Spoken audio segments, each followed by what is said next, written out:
Thank you and welcome all. उच्च माध्यमिक पदार्थविद्या अध्याय परमाणु और निউক্লিয়াস प्रथम पर्व तार प्रथम प्रश्न परमाणुर गठन जानार जन्य विज्ञानी रादारफोर्ड एवं तार दुई सहयोगी कोन परीक्षाटी करें। उत्तर आलफा कणार विक्षेपण परीक्षा। नेक्स्ट आलफा कणार विक्षेपण परीक्षाटी किभाबे सम्पन्न करा हय।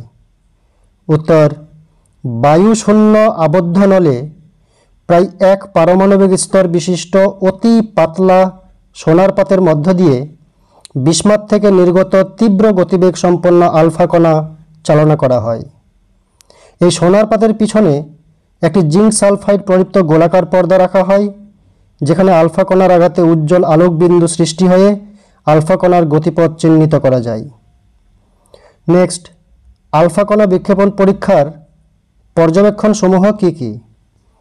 उत्तर বেশিরভাগ আলফা কণা বিক্ষেপণ ছাড়াই সোজাসুজি সোনার পাত ভেদ করে বা সোনার পরমাণু ভেদ করে জিঙ্ক সালফাইড পর্দার উপরে গিয়ে পড়ে। বেশ কিছু আলফা কণা 0.14% প্রায় 1 ডিগ্রি কোণে বিক্ষিপ্ত হয়ে বের হয়। প্রায় 8000 থেকে 10000টি আলফা কণার মধ্যে একটি মাত্র 90 ডিগ্রি বা তার বেশি কোণে বিক্ষিপ্ত হয় আর প্রায় 2000টি আলফা কণার মধ্যে একটি 180 ডিগ্রি কোণে বিক্ষিপ্ত হয়, অর্থাৎ যে পথে যায় সেই পথেই ফিরে আসে। নেক্সট আলফা কণা বিক্ষেপণ পরীক্ষায় পর্যবেক্ষণ শেষে বিজ্ঞানী রাদারফোর্ড কী কী সিদ্ধান্তে উপনীত হন। উত্তর বেশিরভাগ আলফা কণা সোনার পাত বা সোনার পরমাণু ভেদ করে সরল রৈখিক পথে বেরিয়ে যায়, অর্থাৎ পরমাণু নিরেট নয়, বেশিরভাগ অংশই ফাঁকা। পরমাণুর সমগ্র আয়তনের তুলনায় অতি ক্ষুদ্র স্থানে পরমাণুর কেন্দ্রে 10⁻⁻15 মিটার এই পরমাণুর সমস্ত ভর আর ধনাত্মক আধান সেখানে কেন্দ্রীভূত থাকে, যাকে নিউক্লিয়াস বলে। আর ঋণাত্মক আধানযুক্ত ইলেকট্রনগুলি সর্বদা নিউক্লিয়াসকে কেন্দ্র করে বিভিন্ন বৃত্তাকার পথে আবর্তন করে।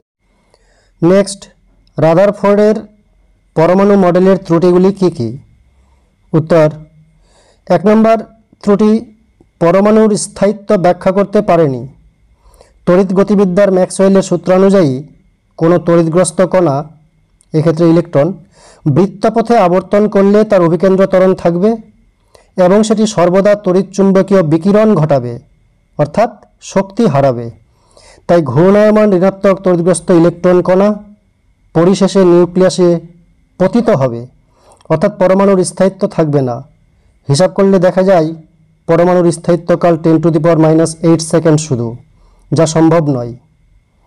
নেক্সট রেখা বর্ণালীর ব্যাখ্যা দিতে পারেনি রাদারফোর্ডের পরমাণু মডেল। নিউক্লিয়াসকে কেন্দ্র করে ঋণাত্মক আধানযুক্ত ইলেকট্রনগুলি সর্বদা বৃত্তপথে পরিভ্রমণ করছে বলে অনবরত শক্তি বিকিরণ করে।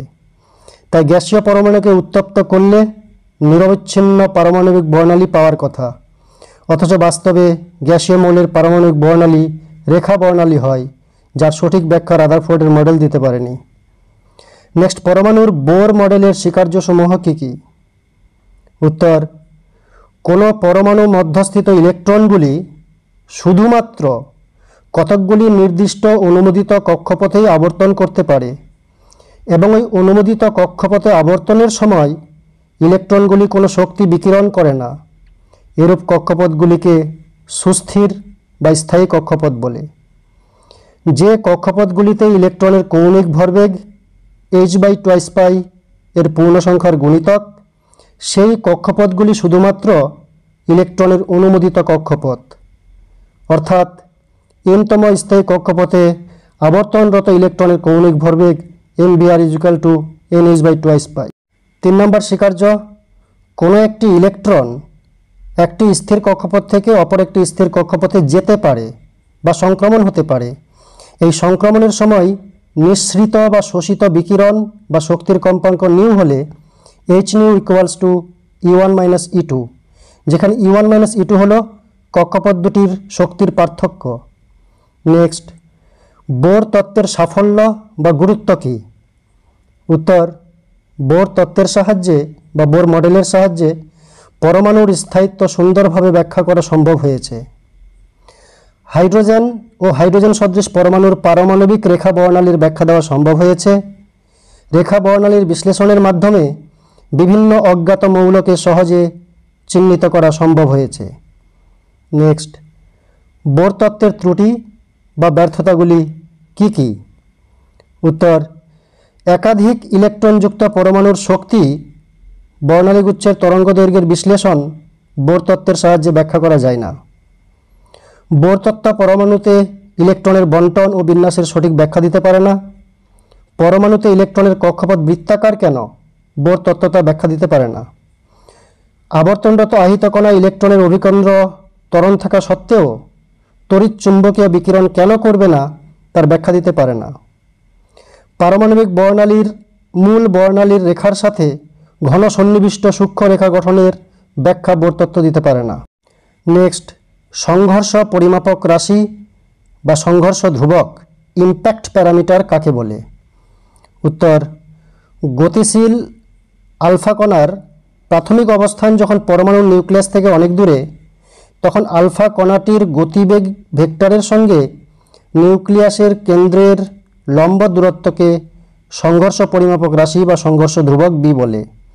সংঘর্ষ ধ্রুবকের মানের উপর নির্ভর করে আলফা কণার বিক্ষেপণের মাত্রা কেমন হবে। সংঘর্ষ ধ্রুবকের মান 0 হলে আলফা কণা নিউক্লিয়াস কেন্দ্রকের সোজাসুজি থাকে এবং 180 ডিগ্রি কোণে বিক্ষিপ্ত হয়। নেক্সট, আলফা কণার সাথে নিউক্লিয়াসের নিকটবর্তী অবস্থার দূরত্ব বলতে কী বোঝো? উত্তর, গতিশীল ধনাত্মক আলফা কণাটি ধনাত্মক নিউক্লিয়াসের যত নিকটবর্তী হবে ততই তার গতিবেগ ও গতিশক্তি হ্রাস পাবে। নিউক্লিয়াসটি থেকে একটি নির্দিষ্ট দূরত্বে এসে আলফা কণাটি থেমে যাবে এবং এরপর বিপরীত দিকে প্রত্যাগমন করবে। এই ন্যূনতম দূরত্বকে সর্বাধিক নিকটবর্তী অবস্থার দূরত্ব r0 বলে। নেক্সট, সুস্থির বা স্থায়ী কক্ষপথগুলির নামকরণ কীরূপ হয়েছে?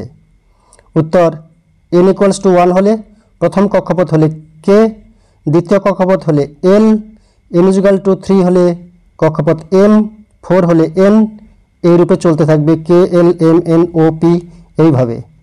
নেক্সট, n-তম স্থায়ী কক্ষপথের ব্যাসার্ধের রাশিমালা কি?